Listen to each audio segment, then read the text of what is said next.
What's that I hear? I think it's Big News Wednesday.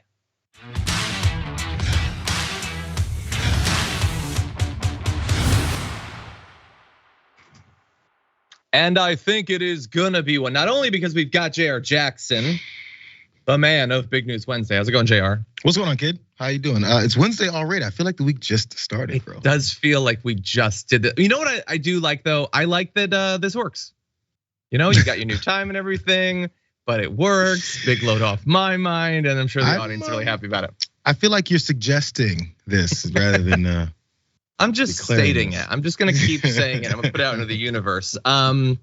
Anyway, so Jayar is one reason it's Big News Wednesday. The other reason is that there's actually a lot of news. There's an escalation in the growing war between Donald Trump and Ron DeSantis that is just so fun. But in terms of big news, there are a couple things that state governments are trying to do right now that I think are about as anti-democratic as anything I've seen in American politics. So this is big anti-democratic news Wednesday, I think. That's what I'm gonna christen it. In any event, we do have a lot to talk about, including a story in the aftermath. For those of you who stick around for the full show, or if you're watching on the linear platforms, listening to the podcast, definitely head to our YouTube channel where you can watch clips, including clips that you're probably not seeing. We've got Ford making some plans for what I am terming the real world reboot of Maximum Overdrive. They don't think that cars have enough control over our lives, nor enough ability to ruin our lives, and they're working to correct that. So we always try to have a car story for Jayar, and this is more of a horror story, but we'll see what he thinks. In any event, I think you're gonna like it. Nobody buying the cars will like it, but the story's good. Anyway, with that said, we got a lot to talk about. So in advance of that, please hit the like button, share the stream so people know we're live. And if you want to reach out to us with any super chats, tweets, comments, anything like that, you not only might get acknowledged on the show, but also might get a $100 Blue Apron gift card. So give it a try. Something insightful, something funny. We'd love to read your comments. With that said, Jayar, you ready to do this thing? I think so. Okay, I mostly think so. When you combine those two things, it's a certainty. Let's jump into this. And they were in that line with their pizza price? Yes, why? Because of what you're wearing? Because they told me to say anybody wearing Trump has to go right now. We should put during the signing. During the signing. Free speech. Okay, I'm sorry guys, I have to call LPD now. That's fine. There you go. That's all right. So that is outside of a book signing for Ron DeSantis happening just yesterday. Yes, he found a book that he's willing to tolerate. It's his own, he wrote it. But all those people who just wanted to attend the book signing and committed the crime of having Trump signs or Trump clothing, be gone, you've been banished by King Meatball Ron himself. And they didn't like it, not the regular crazy Trump fans or the special brand of crazy Trump fan activist. I love that they're activists. Who are you helping? Laura Loomer was there, and they did not take kindly to being banned from this site. They seem to not have gotten the memo that all that stuff about free speech and opposing cancel culture is branding. He doesn't actually mean it, but here's more from what happened. Are you acting like the far left? We're acting like the far left trying to get Trump elected? Yeah, well, you're acting like the far left. You're trying to get Trump elected? You've got the same. Trying to get Trump elected. Trying to get Trump elected is the far left? Yes. Trying to get Trump elected is the far left. Listen, I am a Trump supporter. Well, but technically, you shouldn't be over there then. I'm doing my job, dude. So are we. So right. are we. But so you're are we. On private property, you need to leave. Okay. Okay, so there's so much, Jayar, that's just terrible. I mean, the cop being so proud that he is a Trump fan, that he has like emblems on him that he can point to as proof that he's one of the pure ones, declaring that they're being leftist. He means because they're being what, like aggressive or something. But what I love is that like, he's kind of right. Like they don't think they should be banned from a place because of their t-shirt. That does seem a little bit more like the left. I'm thinking that there should actually be access to political events.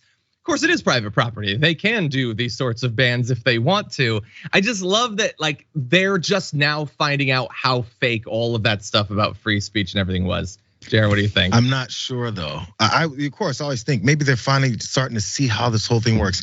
As they start to have these fights amongst themselves as primary candidates pop up, the Nikki Haley's and potentially Tim Scott's, and then now we got DeSantis possibly, and Trump is the only one apparently that's in, and they're afraid to fight, is because eventually constituents are gonna start seeing the differences between the two of them, or they're gonna start seeing actually what it is that many of them employ as far as pushing the other one's followers and supporters away. They're gonna start sounding like, oh, wait, we sound a little bit like the far left. We're standing here in a lot with signs and T-shirts on, and one of them said what their job that they're doing there is trying to get Trump elected. How is it you standing in this lot is getting Trump elected? I just want to see how that connects. I mean, maybe working on his campaign, maybe you're going door to door and trying to convince people. Does this get Trump elected? This is how it works. So if someone who's undecided sees you guys standing in the parking lot with signs and T-shirts, and they're not sure who they were going to vote for, they go, "Oh, that band of misfits there has convinced me by standing in the parking lot that I should also vote for Trump." It doesn't matter. But now, by the way, I'm just challenging the idea of what he thinks he's doing there. I think they're perfectly fine out there protesting, or I guess protesting, saying, "Yo, we support Trump." You can do that if you'd like. They're just on the parking lot and they're in this private property area. That's where the problem comes. But I'm glad that maybe you're gonna see how each of them employs ways to push the others away, which is gonna be tasty.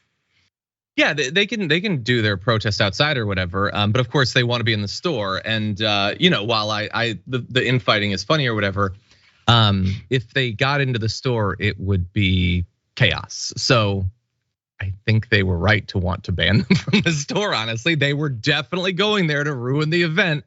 Let's be clear about that. But also, the event's dumb and I hate him. So flame on. I don't care. But so there's no reason to believe that this was necessarily had anything to do with Trump, I guess. It's Trump followers, and Laura Loomer's a big fan of Trump or whatever. But that doesn't mean that Trump dispatched these people to the event. But he's gonna do that. Like, oh my God, he is going to be tweeting calls to crash all Ron DeSantis events soon. This thing is going to get filthy. Like, there are gonna be pigs covered in muck and mud, and they're gonna be looking at this race like, I'm not getting anywhere near that. It is gonna be so dirty. And eventually, if Ron DeSantis is doing well enough, just crashing the events isn't gonna be enough. There are gonna be threats. Just everyone prepare yourself, because I don't think we've ever seen a race like this. Ted Cruz didn't pose a good enough threat and wasn't popular enough to Donald Trump back in 2016 to really merit like an all cannons blazing approach from Donald Trump. And obviously there was no real challenger in 2020, not on a national level. We've never really seen anything like this. It is going to be wild. Anyway, it's gonna be fun. But also the thing is since some of these folks are potentially dangerous, you don't wanna really be nearby when they start clashing. I'm just saying that in all seriousness. Like, that's the one I think maybe scary point about this, as these tensions maybe possibly begin to flare. We know they don't have very good ways of expressing those emotions. No, they're gonna, if they think that Trump is gonna lose, they're going to freak out. And God only, normally that manic, crazy energy has been like sent out towards Biden or the left or Antifa or whatever the hell they think, or trans people or whatever they think is threatening them. But now it is going to be against other Republicans. So, get some popcorn.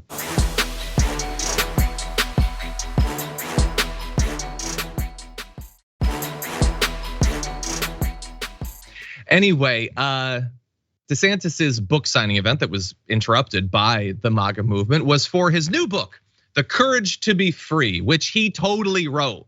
He wrote it. He sat down and he typed it out himself. It's his words and his thoughts, I'm sure of it. But I'm also sure that apparently he didn't do a great job, because reviews of it are scathing. According to Jennifer Zalai of the New York Times, as governor of Florida, Ron DeSantis has been casting himself as a Trump-like pugilist. But the overall sense you get from reading his new memoir is that of the mechanical tryhard, someone who has expended a lot of effort studying which way the wind is blowing in the Republican Party and is learning how to comport himself accordingly. That is obviously what he is. Back when Paul Ryan was on top, he wanted to be a Paul Ryan. Then once the Republican Party moved towards Trump and conspiracy theories and just outright hatred, he's just doing that nonstop. He doesn't have a spine, he doesn't have a core, he's whatever he thinks you want him to be. She goes on to say, peppering The Courage to Be Free with frequent eruptions about the legacy media and runaway wokeness. But all the culture war mad libs can't distract from the dull coldness at this book's core. Even the title with its awkward feint at boldness while clinging to the safety of cliche. It is the most cliche title I've ever seen in a book. And I've come up with some cliche titles of my own, by the way, so I'd know. Suggests the anxiety of an ambitious politician who really wants to run for president in 2024 and knows he needs the grievance vote, but is also trying his best to tiptoe around the Trump dragon 100%. And finally, for the most part, The Courage to Be Free is courageously free of anything that resembles charisma or a discernible sense of humor. That's consistent for Ron DeSantis. While his first book, Dreams from Our Founding Fathers, was weird and esoteric enough to have obviously been written by a human, this one reads like a politician's memoir churned out by ChatGPT.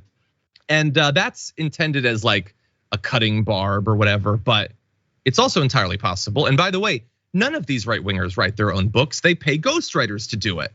They also know that the books don't have to be any good, so why wouldn't they just start having ChatGPT produce these things? There's no original thought, there's no charisma, there's no humor. It just needs to be roughly the right thickness for a book, and some right-wing think tank will buy 30,000 copies to make them a New York Times best-selling author, and then they'll end up in dumpsters and stuff like that. Why should a human be involved in any part of that process?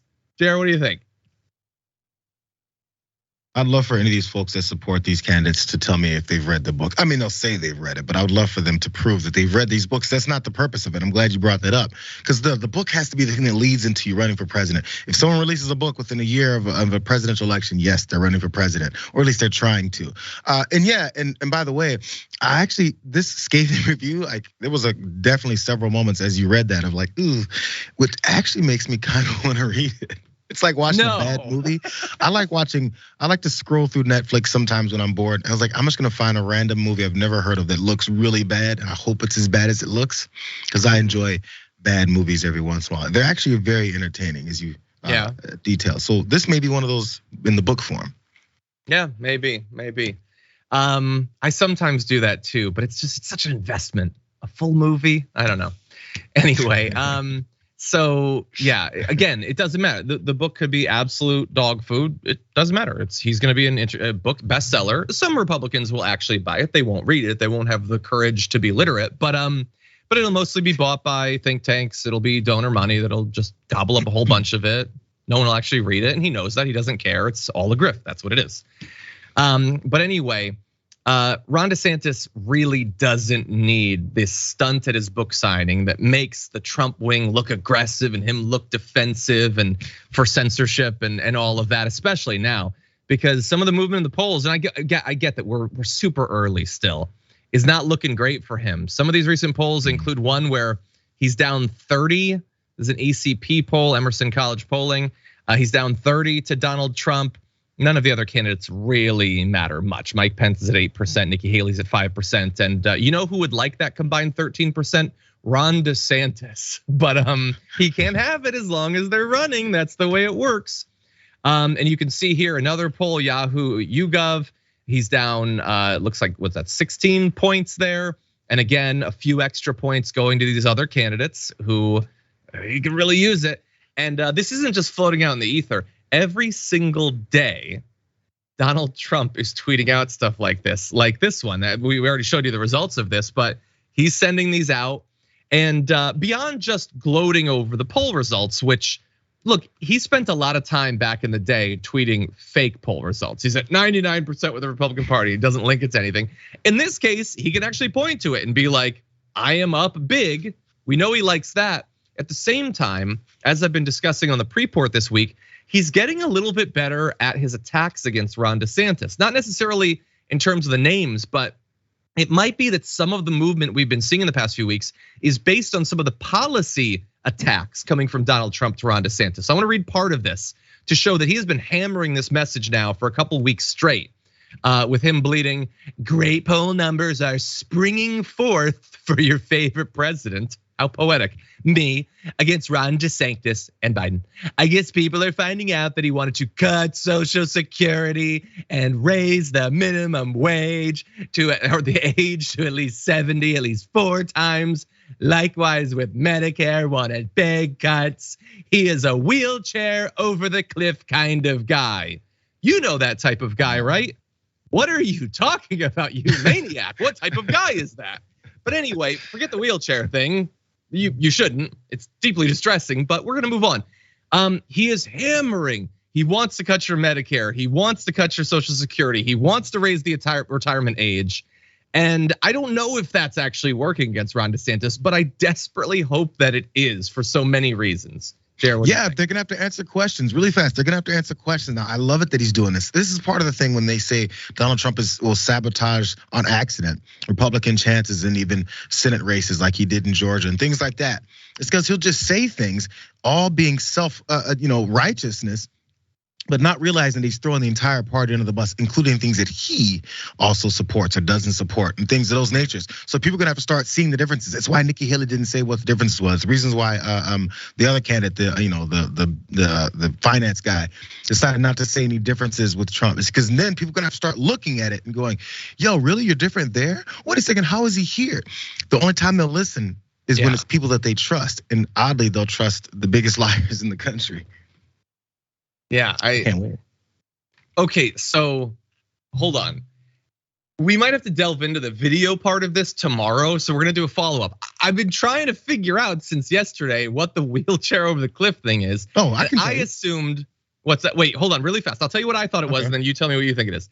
I thought it was a reference to Mac and Me, that old school movie. Remember Paul Rudd would come on Conan O'Brien and he'd always play the clip from Mac and Me? Or clip from Mac and Me. That's apparently not what it is. What do you think it is? I remember there was, maybe it was in 08 around, the Obama's time, when they had the ads, the filthy ads against each other. I'm not sure who ran it. Of them, basically, you're getting rid of grandma and you run her wheelchair off the cliff, like it's healthcare. This is their healthcare. Ding, ding, ding! Winner, winner! Jayar dinner. Yeah. Yes, I just found this. It's from 2012. Which was, I guess, I would have been working here for about 9 months. I should probably remember this, but man, Jayar, that is good memory right there. So look, we're gonna play all these ads. Yeah, that doesn't mean it's definitely that. It could still be Mac and Me. So we're gonna play the clips on tomorrow's show with Jordan, and we're gonna have a little poll about which we think it actually is. But in any event, yeah, make it about that stuff, man. Make it about Medicare and Social Security, and it's not only true, which I like. I find that to be novel. I know it's not popular to base your attacks in truth, but I like it. I'm kinky like that. But anyway, it's substantive and it hurts DeSantis while also undercutting Republican attempts to cut these programs now. It's so honestly, wonderful. Bring it on, it's Trumpy. So wonderful. I want Trump to do this and then lose viciously. Yep. And then, as I tweeted earlier, probably have a heart attack on the can. Anyway, with that said, that's the brewing feud between those two. We're gonna move into a story more central to Donald Trump's future right now. Donald Trump's call after the 2020 election with Brad Raffensperger in Georgia was super clear. He wanted him to find just enough votes that he wins. He was asking an election official to overturn the results of the election. It is clear, I feel it's indisputable, and I think most reasonable people agree. However, Trump's legal team is not filled with reasonable people, and they have some unreasonable ideas of how they can get him out of any legal consequences for this. This is wild, but here's what they want to do. One of the lawyers is Drew Findling, who apparently built a career representing the biggest names in hip hop, like Cardi B, Migos, and Gucci Mane, argues there's a link between prosecutors' controversial use of rap lyrics to buttress criminal charges against hip hop stars and Trump's call with Brad Raffensperger. Now, are you following me yet? You're probably not, because we're in crazy town. But what he's saying is that you can't just pluck out a quote in the same way you can't pluck out a lyric from a rap song. You have to understand the full context. So he goes on to say, when we look at the full context, that's when we realize there's no criminal case. And that's one of the reasons that we jumped into this case when asked to. That and also the money, crazy, stupid money that, bear in mind, probably won't be paid to them. This is Trump after all, but I bet he made promises of a lot of money. Anyway, the quote in question, the biggest money quote, is when Trump said, "So look, all I want to do is this. I just want to find 11,780 votes, which is one more than we have because we won the state." And Findling says you can't focus on that. You need to look at the full call in its totality. Prosecutors, first of all, don't know the first thing about lyrics. He's still talking about lyrics. They'll take out 8 or 9 words. They'll take out something that lasts a few seconds and say, aha, this is evidence of some wrongdoing. In like fashion, no one ever talks about the full 62 minutes. No one ever talks about the surrounding circumstances of those 62 minutes of the phone call.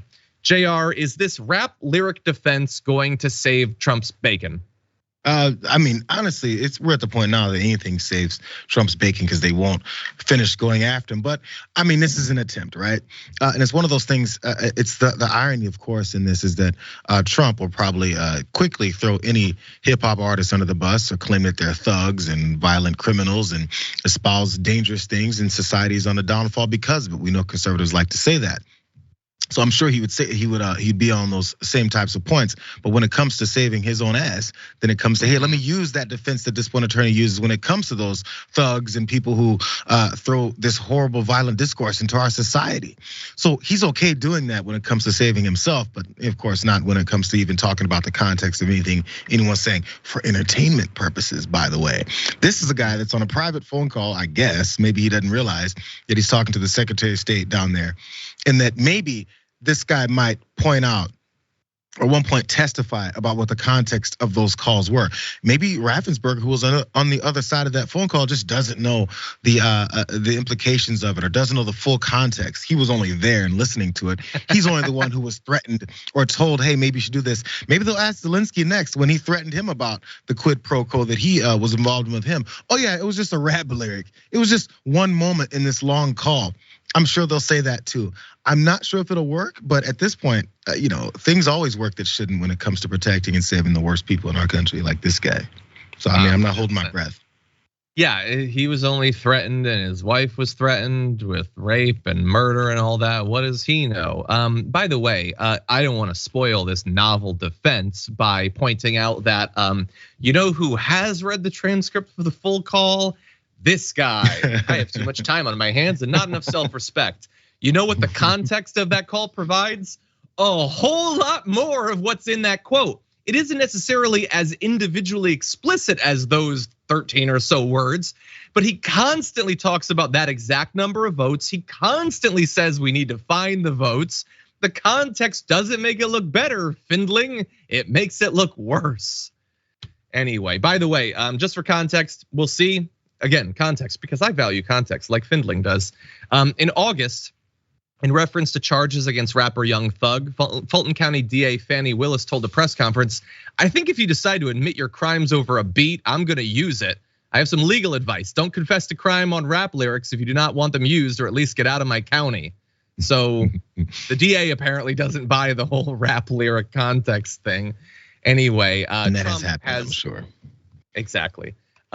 Trump has responded to these sorts of claims many times in the past, pointing out that his call was perfect. I guess he means when you consider the context.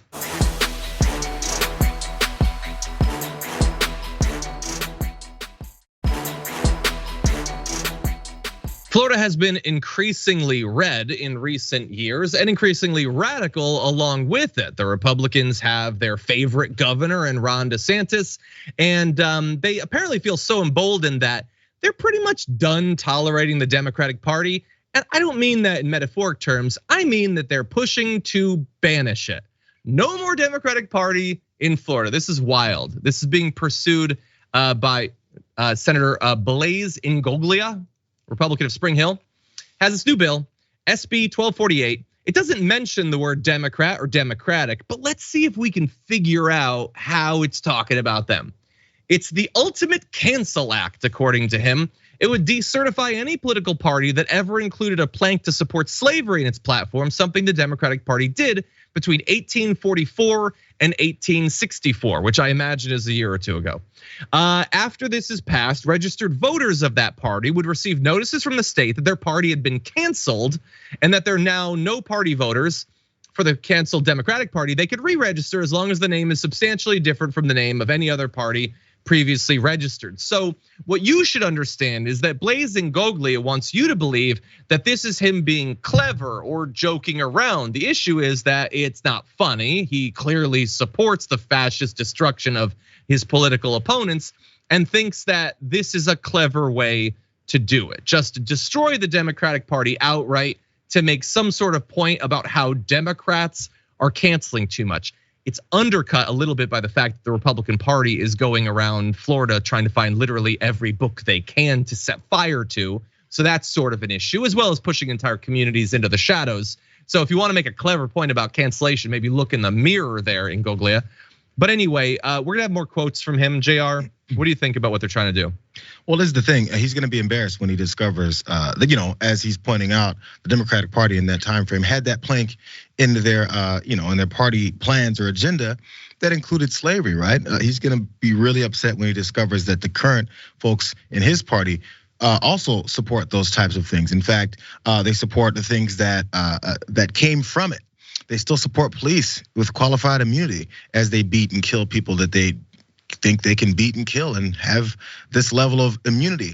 So the prison systems and the way that we incarcerate people and our judicial system and the way it's biased against certain other folks, all born from that evil moment back in the day that he's trying to make sure is decertified from that party. So it's grown from there. So I would hope, in being the principled Republican that he is, that he'll continue to be against all the things that came from it. But first, he's gonna have to discover that those things did come from it, and that we have many systems in our society that are based off of those rules and those platforms from way back in the day. He's gonna be really upset when he has to discover the people that he's trying to decertify have grown into the people that he surrounded himself with. And after he looks in the mirror, he's gonna go, oh, it's me too. He knows this, his supporters know it, and it's the same ploy over and over and over again to act like, you know what the party did back in the day? Yeah. Who's supporting it now? What are your supporters saying about these types of debates and things now? When someone says Black Lives Matter, or when they say maybe you should stop murdering black folks indiscriminately and think you can get away with it. When people say those things, and then you, who was against the discrimination and enslavement of black Americans here, are now saying that this is a problem. You're gonna have to be consistent, because I guess if we flesh this out, we'll see who you really are. 100%. Look, if you want to acknowledge that the Democrats 160 years ago did this, I think that's a great point. We should understand that history. You don't even have to go back 160 years to have issues with the racial politics of the Democratic Party. You don't have to go back a year. Let's have that conversation. But if you're aggrieved by the fact that the Democrats were this way 160 years ago, why doesn't it bother you that your base is that way now, like right now, as Jayar is pointing out? And by the way, this isn't like some wild speculation. You guys can't go a day without minimizing the horrors of slavery. You get off on trying to say that it really wasn't that bad.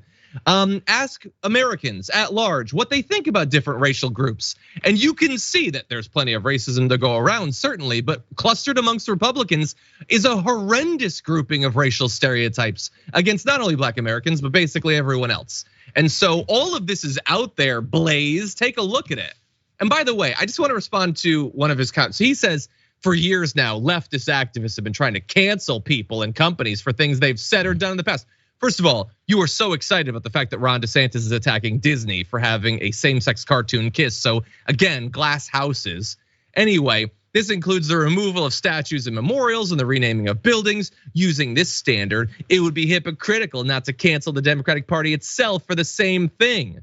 But it's not the same thing. You're talking about something that was 160 years ago, not a monument right now to that thing. That's the difference. But anyway, he says that the legislation is in response to leftist activists calling for the removal of blah, blah, blah. Some people want to have uncomfortable conversations about certain subjects. Let's have those conversations. No, but see, you're saying that in an, I can't say the word I want to say, an essy little way. That's how you're saying, let's have it. But you don't actually want to have it. We want to have it. That's the whole philosophical underpinning of being woke, is acknowledging these inconvenient truths and understanding things that aren't necessarily super comfortable to you. We do actually want to have that conversation.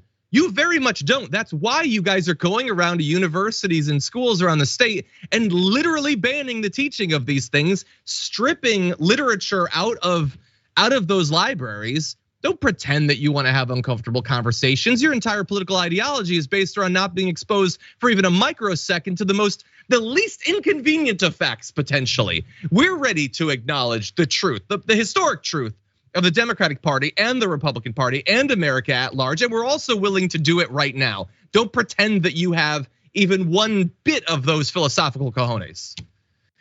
Anyway, Jayar, quick final point. We have other anti-democratic. Wait until he discovers, all those monuments for all those Confederates during wartime back in the day when they were fighting to keep enslaved folks. Which political party they probably associated themselves with? Maybe he wants to tear down all their statues. I'm on board. Why are you fighting to keep those racist Democratic statues up? It almost seems like you have a closer attachment to them than the Democrats do. Weird. But anyway, I want to move on to this other topic. I often state that the Republicans know that their position on many issues is wildly unpopular. It just seeps from their statements about this. But they're also making it very clear in terms of what they're doing. Mississippi is on the precipice of potentially allowing ballot initiatives again. So the ability of people to propose things and vote on them popularly, but they're gonna be banning any that have to do with abortion. Now, I could jump in and say, kind of seems like that the people of your state don't agree with you on this topic, but I don't need to do that because they're gonna do that. The initial version of the resolution had no provisions related to abortion. Those were added Tuesday. Representative Fred Shanks, the Republican chair of the House Constitution Committee, told reporters there was concern among GOP lawmakers that Mississippi voters might use the initiative process to expand abortion access, which is now tightly restricted. There was some concern about it. Yeah, Shanks says. There was some concern about democracy, about the fact that the people of your state don't agree with you on this. They're legislating the quiet part out loud. Our position is so unpopular that we need to ban the ability of you to change things. Now, there's other things that they don't have to change, Jayar. They don't have to change their position on this because they know that it's irrelevant that the people of Mississippi don't agree with them because everything is so carefully gerrymandered that it is impossible to get these people out of office. But they're not going to allow them to use popular democracy to make the changes, even though they are acknowledging by doing this that people don't agree with them. Situational democracy is what these books are about. Hey, we'll do it up to a point, and then once we're tired of having to deal with this whole democracy thing and actually legislating based off of the people, we're gonna go ahead and cut that off, and the people will celebrate. You talked about the Mandalorian earlier. Isn't that a line from one of the early Star Wars, like the end of democracy, and it comes to thunderous applause? Am I right? Did I land that? Natalie Portman, she said it. That's true. Those libs like to call these things, and then I guess these conservatives just like to carry them out. I guess so. Yeah, but I'm pretty sure that the rebels believed it 160 years ago. Anyway, it's just look, me pointing this out, by the way, understand that these sorts of gotchas where you're like, oh, this is clearly anti-democratic, that's not gonna stop them from doing it. I mean, this probably won't pass, but it's not gonna stop them from doing it. They know what they're doing. Their base loves this because their base, like their voters, knows that people don't agree with them, that their positions are wildly fringe and radical and people don't like them. But they're gonna do it anyway because they don't care about democracy. We point out that this is a war on democracy because it's a value that we hold, that democracy is good and should be protected. They do not share that principle, and they are proving it with moves like this on a daily basis. That said, I want to move on to one more topic with the time that we have in this block. So let's jump into this. The Biden administration has announced earlier this week that they are going to be undergoing a wider crackdown on the labor exploitation of migrant children around the country. And apparently this is needed, not only because this is always a problem, but it's becoming far worse. And thankfully, the New York Times has published an investigation, which might have caused some of this reaction by the Biden administration, into how much growth of child labor we're seeing in industries across the country.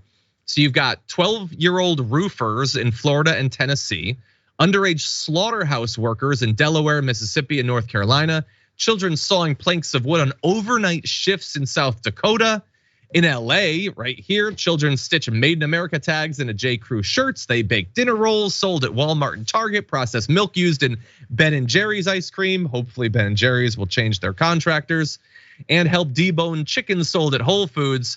They make Fruit of the Loom socks in Alabama. They make auto parts in Michigan used by Ford and General Motors.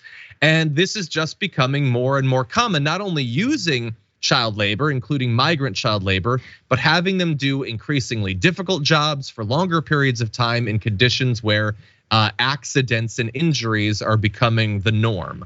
Jayar, what do you think?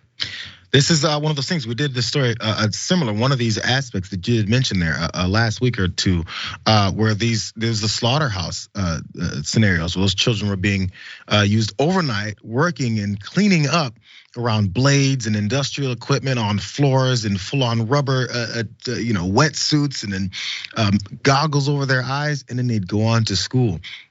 So again, this is one of those things that should be very easily agreed across all political lines, because I guess everyone that wants to say it openly is in favor of protecting children. Now, it's a matter of whether or not they really believe in it or not. This should be one of those slam dunks that really both sides of the aisle should be eager to be talking about. Yo, we want to stop this, we want to stop this, we want to stop that. The problem just might be the type of children that are being used in general for these types of things. And once you start advocating for them to not be in these conditions, you might have to start considering that they're humans. And then as they grow up, that they're still humans. And then when they become adults and then their parents are around, they're all humans. And what we can't do there is acknowledge their humanity, because then the next step might have to be, well, why is it again that we treat them like they're subhuman? Why is it that we then say that they're not allowed any kind of rights, and then once they are here contributing to our society, that they get nothing for that as well too? All those things would have to be answered. So I have a feeling there's a certain segment of the population that's going to avoid even talking about this. Yeah, 100%. Well, thankfully, these investigations are ongoing. You had, by the way, just really fast, New York Times looked into Hearthside Food Solutions, which contracts out to make some incredibly popular foods that you might eat any given day. Chewy granola bars, Lucky Charms, Cheerios, Cheetos, super common stuff.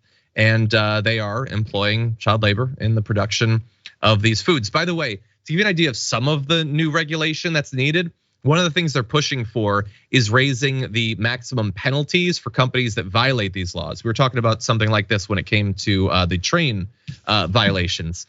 Right now, the maximum civil monetary penalty is $15,138 per child, a figure that the administration notes is not high enough to be a deterrent. Clearly it isn't, because they're doing this all over the place. And I'm glad that some focus is being put on this. These sorts of monetary fines are always suspiciously set at a level that seems like the companies would be perfectly willing to pay to continue business as usual. Maybe we need to take a second look at that.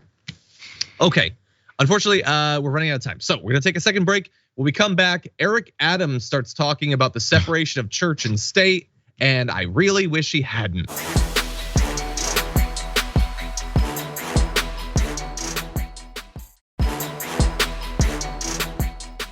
Okay, everybody, continue to stay very much all the way off of my back.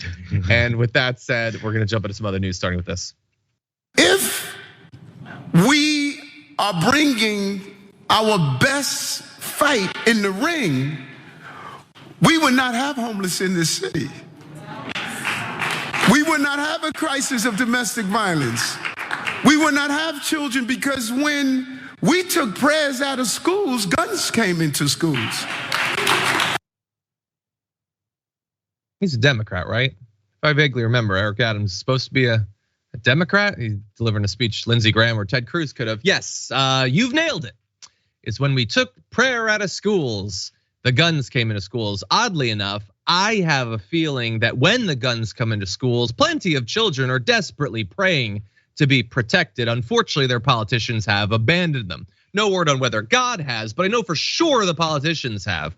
So that's Eric Adams pretending that we just need more stick-to-itiveness and maybe more religion, and then we wouldn't have issues with the unhoused or with guns in schools. Those sorts of vague affirmations help no one, but they sound good in a speech, don't they, Jayar? Every time, especially when you're trying to convince enough people that you're this moral, principled, high ground taking person. Every time, it's one of these events. It's I forget the national one they always have. Yeah, the national prayer breakfast, where then politicians have to go up there and talk about how much they love Jesus and love God and how it's infused in their politics, and everyone that doesn't agree with it are all immoral, devastatingly demonic human beings and all that same stuff. It's a clout chase. And I'm not sure where his belief systems are as far as in his heart. I know he says things like this a bunch about his belief systems, how much he trusts and believes in God, and how that then shapes his policy making. But then in this case, he's gonna have to then answer next, because he knows, as you pointed out, he's a Democratic politician. So he's heard that people talk about the problems with the shootings in our school, but he's just going in this route. Maybe he got caught up in the moment, because it was like, a couple hours worth of this entire event. So he's like, I gotta speak the way that people in this crowd are speaking or listening to. And then what? How does that work? So you're looking to implement prayer back in the schools to make it mandated and things like that? That question has to be asked next. And then what's his answer gonna be? Yes, that's my platform. Is it? Or are you just talking out of your ass? I don't know. Yeah, it's a way that politicians talk to get out from having to actually do something, or to seem folksy in a shallow way. By the way, if prayer is important to you, that's totally fine. You're a regular person. You should be very suspicious of powerful people who are well connected, tapped in, trying to use that to evade responsibility. In any event, he continues on the topic of church and state. Take a look at this. Don't tell me about no separation of church and state. State is the body, church is the heart. You take the heart out of the body dies. I can't separate my belief because I'm an elected official. When I walk with God. When I talk with God. When I put policies in place, I put them in with a God-like approach to them. That's who I am. Jumped ahead of himself a little there with a God-like approach. That's not you being with God. That's you casting yourself as God, just to be clear. In any event, do I need to point out that in New York, there's probably literally millions of people who don't follow his religion, that don't follow any religion, that when you took the church out of their heart, they didn't die, they continue to lead perfectly fine, productive, moral lives. Again, you can lead that life with Christianity, or Buddhism, or Hinduism, or Islam, or Judaism, or whatever. You can also do it with literally none of those. Millions upon millions of Americans do it every single day. And I'm assuming that they would love to not be spit in the face by the person who's supposed to be supporting them. A guy who is supposed to be following the Constitution. That's supposed to be the sacred document that he's upholding, and not making clear that when those two things potentially are in conflict, we know where he's going to go. Jayar. It's odd because he mentions the heart and the body. If you take the brain out of the body, it also dies as well. We can just throw these analogies around all we want, considering that's not what he's using in this case either. Again, this is all just another clout chaser. I don't know. I'm not sure how this is gonna benefit him. But so let's go ahead and float it then. Since it's gonna be, I guess he's gonna implement this in schools. What happens once Muslim students and teachers and administrators wanna roll out the prayer rug and then face Mecca and then pray? I hope I have it right. I don't know many of the tenets of Islam, and I'm not trying to disparage it in any way. But what if Muslims do start carrying out their religious principles and their ways of praying in the middle of school? And it's mandated? Is it mandated, or is it allowed for them to do it? Because which kind of religion are we talking about?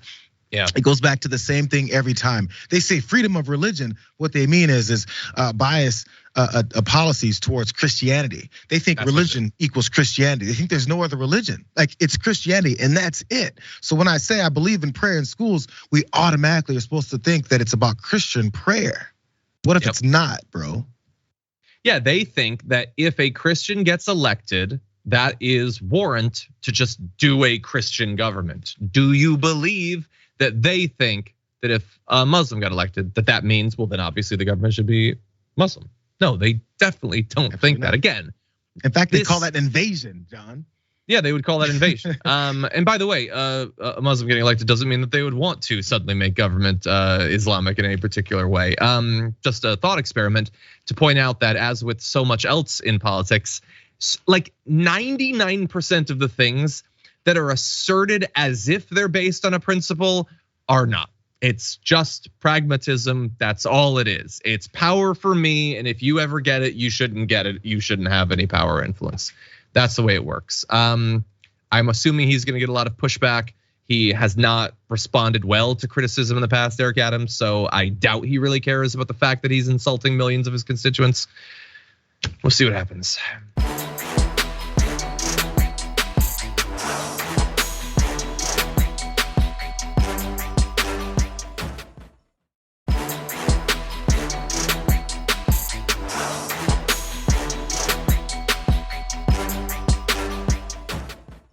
With that said, we got one more topic to close out the hour. Whenever we're ready, we can jump into this. Josh? Dressing in drag in 1977. What a ridiculous question that is. Conflating something like that to sexualized entertainment in front of children, which is a very serious subject. Drag is not sexual. Andy, what you got? So what you have there is Bill Lee, Tennessee governor, who's signing this bill to ban these sorts of performances. And oops, it turns out that he dressed in drag. He dressed, you can see the picture right here. Tennessee Holler did a great job in that video, and they had a little screenshot there too. That's Bill Lee. And it's ridiculous that you would assert that these are the same things. All I was doing was dressing up in that way with my friends and having fun. And what they're doing is dressing up in that way with their friends and having fun. It is the exact same thing done for largely the same reason. They might make more of an artistic performance out of it. But that's what they're doing. So it was fun for you. You get to do it again. Anything you do is perfectly fine, despite the fact that you're surrounded by other students at that point. That was a yearbook photo. You were doing that in front of minors. You were a minor when you did it. Why would you dabble in that sort of thing? How deluded you are. All these ridiculous arguments that you make. Again, doesn't matter. Nothing matters. He could have done drag in the past and still ban it right now, and they're going to be perfectly fine with the Jayar.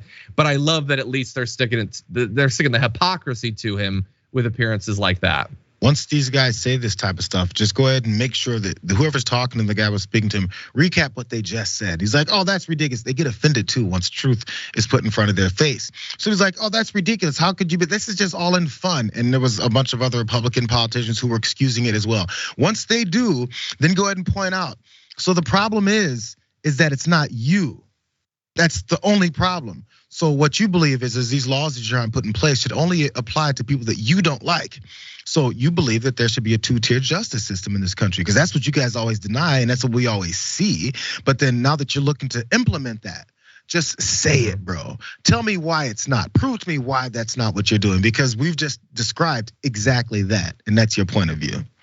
Yeah, this is just, look, he got caught out. He doesn't, maybe he remembers that he did that. It was a long time ago. Maybe he doesn't. But again, it doesn't matter. He is going to judge himself by very different standards than everyone else, because that makes things easy for him and harder for the people he doesn't like. That's it. And he knows that his base is also going to judge those other people in a very different way. There's no consistency here. There's no principle. There's no true value system. From his point of view, though, like, if you're a conservative and you're watching this, do you get how convenient this is for people in elected office to pretend to be freaked out about this constantly? Did you know what they're doing and have been doing for decades and decades and decades, and it never bothered anyone up until now? And we're gonna talk about this constantly, and weirdly enough, we're just not gonna find time for other stuff. Isn't that weird that we can like talk about this a ton and you guys will cheer us? Yeah, you're dealing with that core problem that's like messing with my life and making it so I can't retire with dignity or buy a home or have my kids go to college or whatever. Isn't it weird how they have this thing dished up to them by right-wing pundits, all of whom would call themselves populists that supposedly are really like hard on corporations, but they focused on this thing where they get to attack an out-group with no political power and talk about it constantly and do little else, and you guys love them for it. Isn't that super convenient for them? John, I just hate seeing people be played so blatantly. If he's so principled, and he should be one to be bragging about how he came from this soiled lifestyle of being a drag queen, he used to dress up in women's clothing. He should be giving his testimony. I was once one of those people, and now I'm different. How come he's trying to cover it up and hide it? Is he embarrassed by it? Was there sexual undertones to it? I don't know. He had a super short skirt. Was there supposed to be sexual undertones? Was he trying to Like, I don't know what he was trying to do with that. What was he doing? Why was he doing that? Why is a choice that he made? I don't know. A lot of remaining questions for Bill Lee of Tennessee. Anyway, that is unfortunately all the time we have for the first hour of the Damage Report today. But there is more to come on the full show in the aftermath. So don't go anywhere. Jayar and I will be right back.